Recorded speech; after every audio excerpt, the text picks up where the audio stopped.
ഈ ഒരു പ്ലാന്റും പിന്നെ വേറെ ഏതായിട്ടും നല്ല ഇവിടെ ഇഷ്ടംപോലെ പ്ലാന്റ്സ് ഉണ്ട്. നമുക്ക് ഇതിലേതെല്ലാം എടുക്കാം. ഇത് ഒരെണ്ണം എടുത്തു. ഈ സാധനമല്ലേ ഗ്രാസ് അതും പിന്നെ ഈ ഒരു വാഴ പോലത്തെ സാധനം അത് മതി. രണ്ടെണ്ണം മതി. ഓൾറെഡി അതിനകത്തുണ്ട് പ്ലാന്റ്. അപ്പം 2 പ്ലാന്റ് കൂടി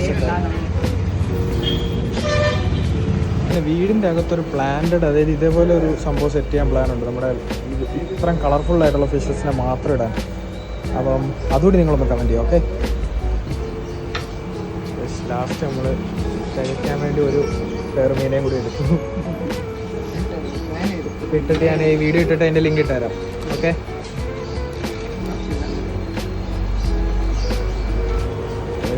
നമ്മൾ സാധനം എല്ലാം എടുത്തിട്ടുണ്ട്. കയറേണ്ടതാണ്. പോയേക്കാം. ഓക്കെ, അവിടെ പിടിച്ചോ. സോ ഗൈസ്, അപ്പോൾ നമ്മൾ പണ്ട് ഇതിൻ്റെ ഭയങ്കര ഭ്രാന്തായിരുന്നു മീനിൻ്റെ. ഞങ്ങൾക്കൊരു അക്വേറിയം ഷോപ്പ് വരെ ഉണ്ടായിരുന്നു, ഫാം ഉണ്ടായിരുന്നു, ബെറ്റയുടെ ബ്രീഡിങ് ഉണ്ടായിരുന്നു, ഗപ്പി ബ്രീഡിങ് ഉണ്ടായിരുന്നു, ഒരു 10-30 വെറൈറ്റി സാധനം ഉണ്ടായിരുന്നു. അതെല്ലാം നമ്മൾ നിർത്തി വെച്ചായിരുന്നു. ഏകദേശം കൊറോണ ഒക്കെ കഴിഞ്ഞപ്പോഴത്തേക്കും മീൻ ഭ്രാന്തൊക്കെ പോയായിരുന്നു. അപ്പോൾ വീണ്ടും തുടങ്ങിയിട്ടുണ്ട്. എന്താണെന്ന് അറിയത്തില്ല, ചിലപ്പോൾ ഇനി ഫാം വരെ സെറ്റ് ചെയ്തെന്ന് വരാം. അല്ല, അപ്പോൾ നമ്മളിനി കണ്ടിന്യൂസ് വീഡിയോസ് ഇടാം. ഓക്കെ, ഫൈസിക്കുട്ടൻ ഹാപ്പി അല്ലേ?